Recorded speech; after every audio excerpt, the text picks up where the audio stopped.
It's Ashley, Keller Williams Real Estate. We're going to discuss whether or not offering asking price is enough. Stay tuned.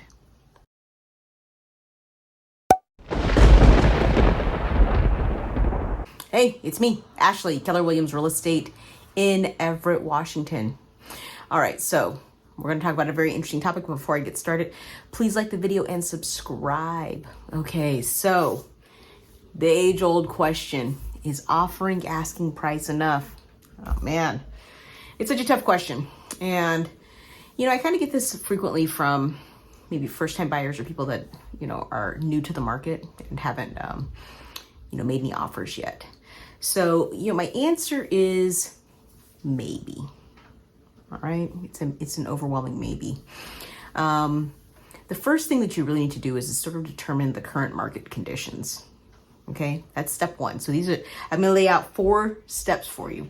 So step one is you need to determine the current market conditions. So you need to figure out, ask your agent, ask me, if you're shopping in my area, but you need to ask your agent to tell you about the current competition in the market. So you need to get an idea of how much homes are selling for. Are they selling for over asking right now? Are they selling for over asking in that area, right? Like each micro market's different, right? You can go 25 miles and look at a condo and the market conditions are completely different than if you're looking at a single family house, 25 miles closer. So you definitely need to understand the market conditions. So I have a really good example.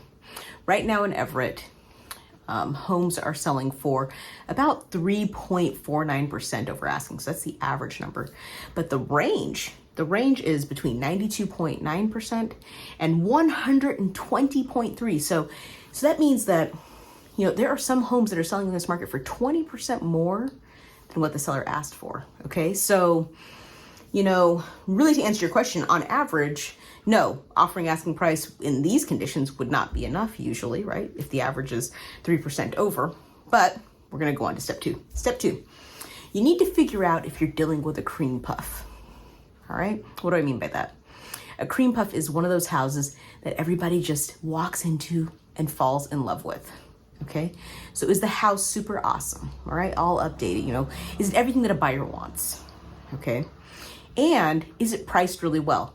If you have a cream puff that you're dealing with, then you're going to have to apply a different strategy.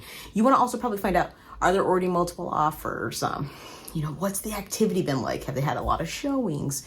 Are people doing pre-inspections? What exactly is going on? And this is like going to inform your understanding of the current market conditions, and specifically maybe with that particular house. All right. So if you have a cream puff on your hands, I'm just going to tell you, you're probably going to have to go to the top of that range, right? It's probably one of those ones that's going to go 15, 20, 25% over asking price, right?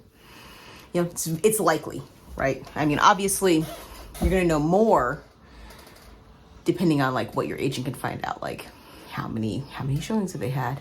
How many pre-inspections?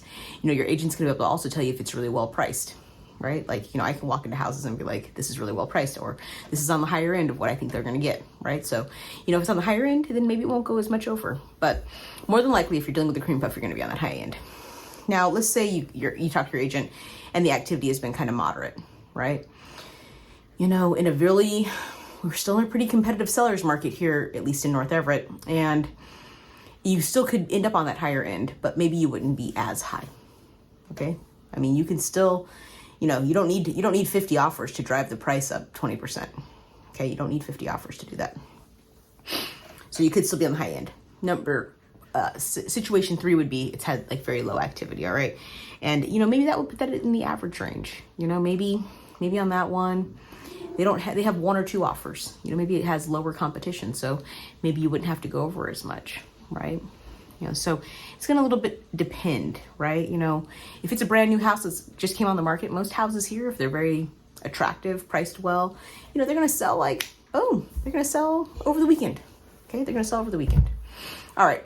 Number 3, you need to look at the other pieces of your offer, right? So price is only one component, right? So you want to look at the other parts of your offer and you want to sort of figure out what's your down payment? You probably already know this. What type of financing are you doing? What contingencies are you willing to waive? Do you want to do a flat offer? Do you want to use an escalation clause, right? So sort of figure that out. And I think that's going to inform, how much you're going to go over asking. Now, I can tell you from experience that I've had buyers that are cash buyers, right? Like everybody thinks, oh yeah, if it's cash buyer, they're going to win. Cash buyer, waives inspection. They go slightly over asking, like, 2-3%. They lose to somebody with financing. Okay. So, cash is, not everything, right? So this is why it's important to really sort of evaluate all the terms of your offer and sort of figure out where you might rank in there. All right. Now, part 4, after you figured all this out, then you're just going to determine what you're comfortable at offering. Okay. I mean, that's kind of usually how I put it to my clients, right? Because they're going to buy the house. It's their investment. And, a lot of buying a home is very emotional, right? Yes, I think that I've kind of laid out a fairly analytical approach here. So you can, this is something that you could replicate on house to house to house. But the thing that is harder to replicate is kind of like that gut feeling, how do I really feel about this house? Do I love it? Do I love it so much that I'm willing to pay 5% more than the other person? Do I love it so much that I'm willing to spend 10 grand more, or whatever the number ends up being, right? So you're gonna have to kind of do that gut check and determine whether or not you feel yes, this is really what I want. Okay. So I hope that helps. And, just to answer the question, I mean, I still say maybe, right? Markets change, they fluctuate, they change throughout the year, right? There are times where maybe offering asking price is enough, right?